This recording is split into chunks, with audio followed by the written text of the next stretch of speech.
Box of builds number 4. I don't know what we got. Let's see what we're going to build.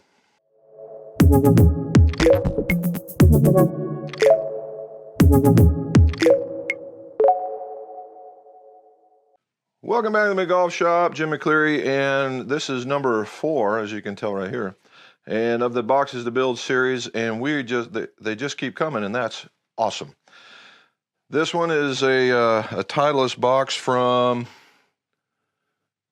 Georgia. It's a Titleist box from Georgia. So we're going to open her up and we're going to see what we do, and then we'll pick our topic of discussion for making a golf club. All right, we got the box, my Peter McKinnon fake knife, and let's see what we can find here. Open up some ends.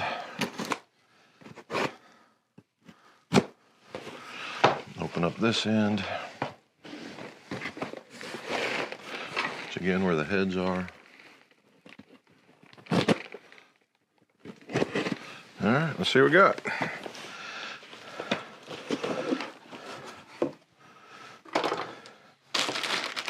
All right, we got a box of, it appears to be the Z grips.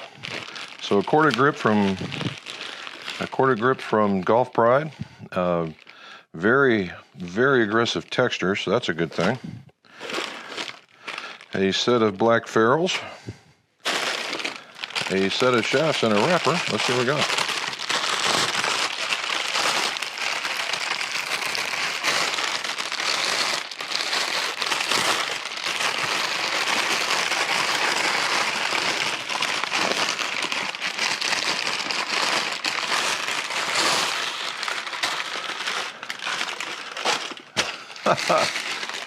Steelfiber.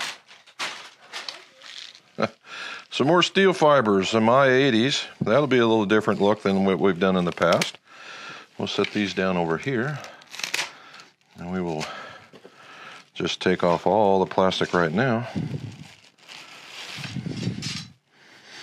Okay. And what are we putting in all these things?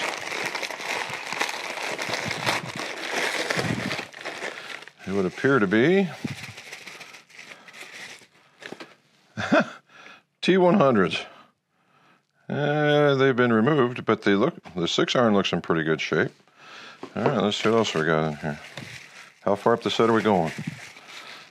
There's a 4, so apparently we're going to the 4.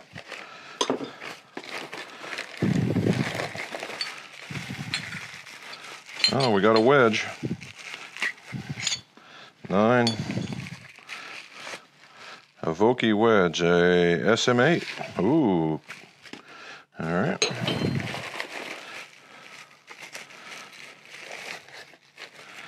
Eight. So we should have a 9 and a 5. There's the 5. And here's a 7. I think we got them all.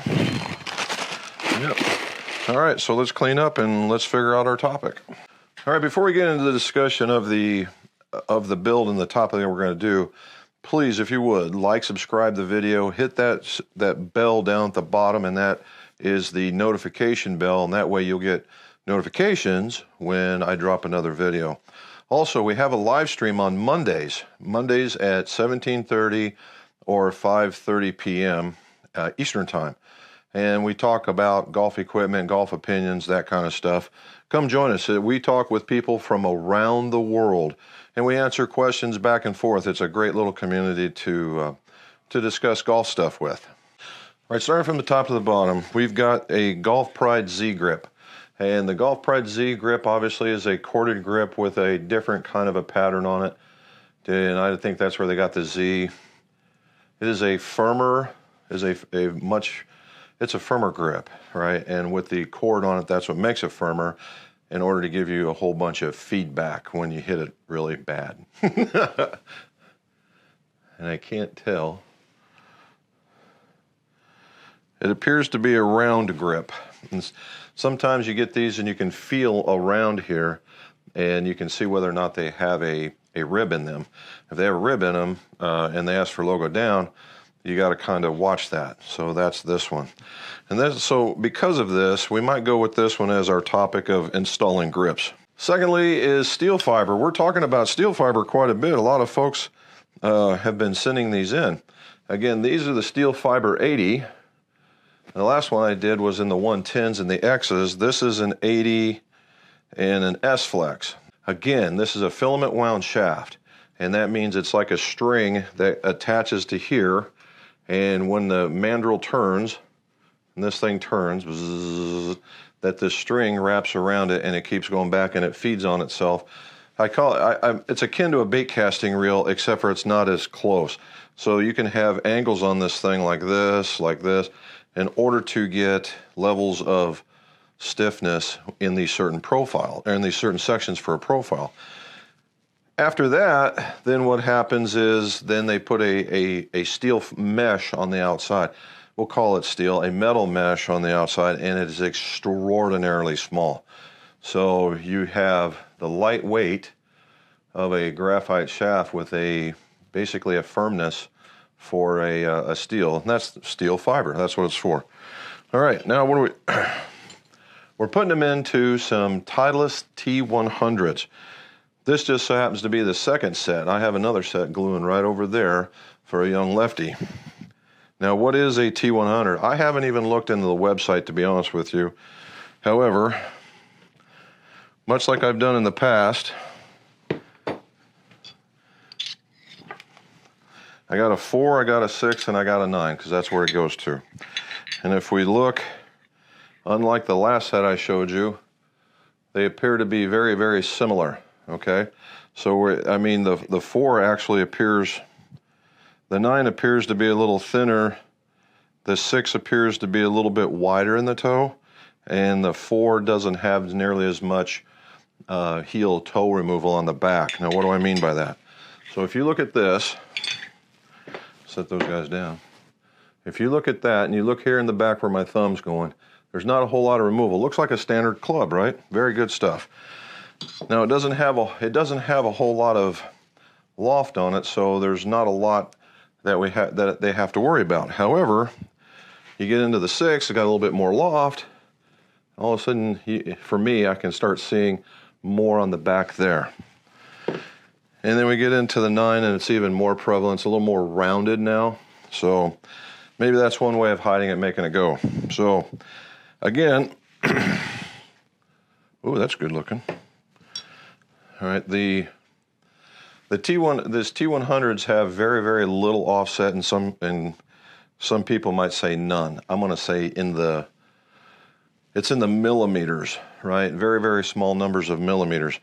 It appears to be what I would call a medium small head, and it is a player's cavity to be sure. If we look at that, player's cavity right here where most of the muscle is right here with just a smaller amount of cavity. So certainly a player's club. All right, and one thing that our golfer from Georgia has decided to do, he's gone from the 9 iron to a Vokey SM8 wedge, and the wedge is 46 degrees, i.e. it's a pitching wedge, but it's more wedge-like. So now, again, remember we talked about what these look like. This is an F grind. Remember that? F grind. And the F grind doesn't seem to have a whole lot going for it as far as in the toe. It's very, very straight out. Seems to be quite a bit of surface, and then there's a little bit of removal right back in here. Good looking club. Traditional Vokey shape, right? So we're good with that one. So we're gonna measure some stuff. We're gonna start putting together, and we're gonna talk about the grips because of the way that these came.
now that we've got everything taken and measured and all that stuff, now it's time to clean out the hosel.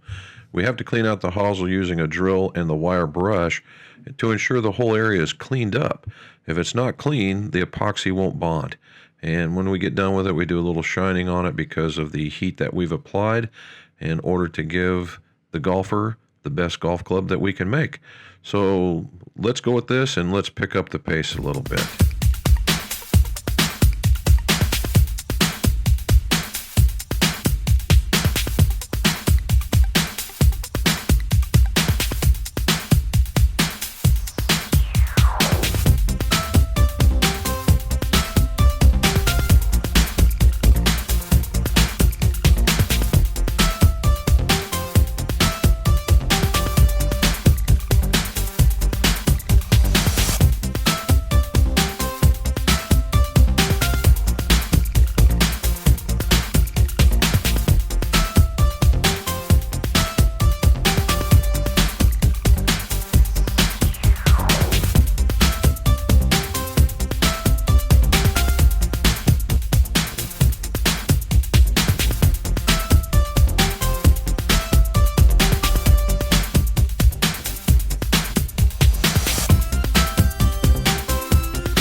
Day two. You saw where we did finish ferrules, we cut them to length, we're right to here, now we're doing the grip, and I told you the topic would be the grip. First things first, you want to make sure your glue, before you go and do any of that, is solid. You don't want it to be gooey or where you can move the what's left over here, and that helps you know that you're going to prevent club failure, right? All right, so we know that one. So I've got all the rest of these done, and what we're going to do is show you how to put this on, and we'll talk a few methods. Number one, I start it right from here and line it to right to there, and those are the two lines in order to ensure the tape doesn't stick out, because now you've just made your limit. All right, now what I do is I normally put a finger down here, and that's as far as that tape goes, and I'll show you why in a second. Make sure it's nice and smooth. All right, nice and smooth, because when you talk about these certain types of grips, we'll feel all the wrinkles all over the place. The firmer ones, not so much. All right, so we got it down at the end, small twist, push it in, and it's nice and soft. Now we talked about I think I can show you on this one, where I thought that these were used, right? Or these were used. I don't know if you can just see right down in there. There it is. You see that white right down in there? That's tape.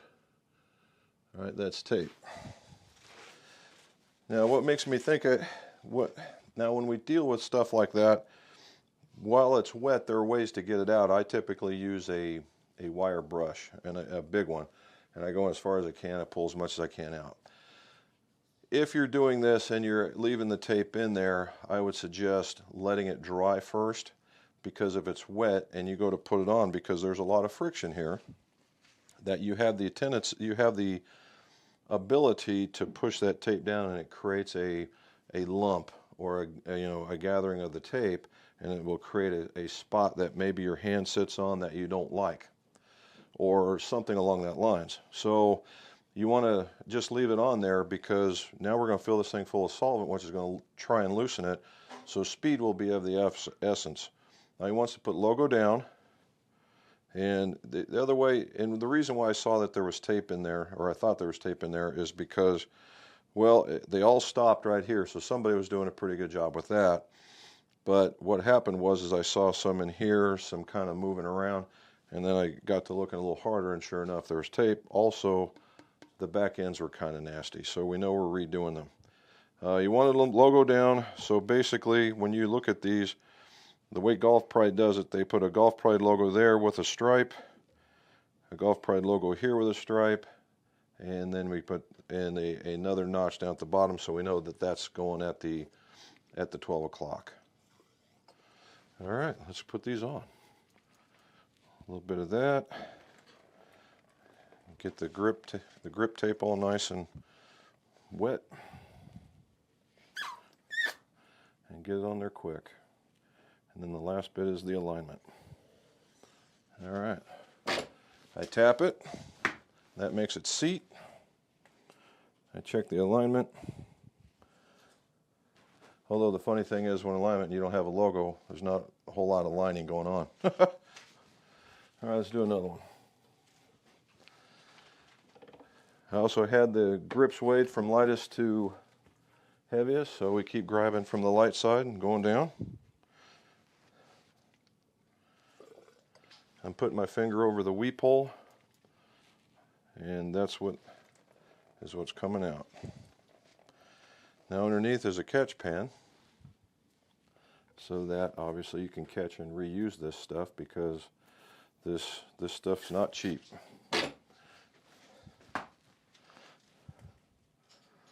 Do a little quick check. Not exactly where I like it, but that's the reason why we have time. All right. So I want to show you just, I mean, this is minuscule by any shape of the imagination. But you see that sticking out right there? That's what I'm talking about, the tape. That's the tape from inside. It's easy to remove, you just got to do it. All right. One more and then we'll just get moving. Hand over the weep hole. Got it aligned right. You only need to fill it up about halfway, 3/4. Just keep moving it up and down until it's all wet.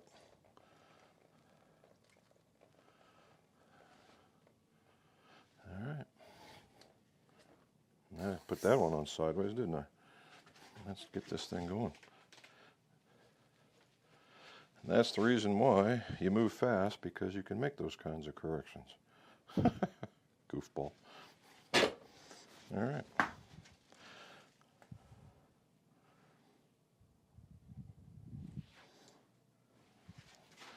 And last but not least, which I didn't do in the other two, but I will, a quick wipe down, get the dirt off of it. And we know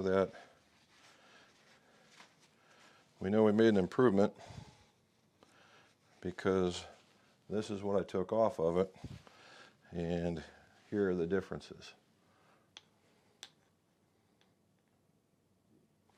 So that's a bit of an improvement that we can do, right? Well, that brings Boxes to Builds episode number 4 to the end, right? We talked about TS100s, how they're more of a player style iron with a very small cavity, lots of muscle down at the bottom, real nice looking club with almost no offset. And we're using the steel fibers yet again. Seems to be a very, very popular bring-in right now. You know, tomorrow will be something else. But the way that they're made is very, very nice. And we're putting the Golf Pride Z grips on them, so this is very much a person that feels a good ball striker, maybe even can control the ball quite a bit. Now, something unique is that in the middle of this build, this golfer's buddy called and said, we're getting another exact same set, same setup that they want me to put together for the other guy, because apparently they like this setup. So, if there's something else you want to see in a particular build that you didn't see in this one that we want to pay more particular attention to, you need more of a description of, put it in the show notes below. And then that way we can make a video out of that, assuming that I get a comment. All right, so put your comment in the bottom. Make sure that it's something that not a grip, or if you need something more about a grip, just let me know, or something about the assembly or the balance or something along that lines. And then we can do a comparison difference to it, okay? And as always, guys, let's see your scores go low.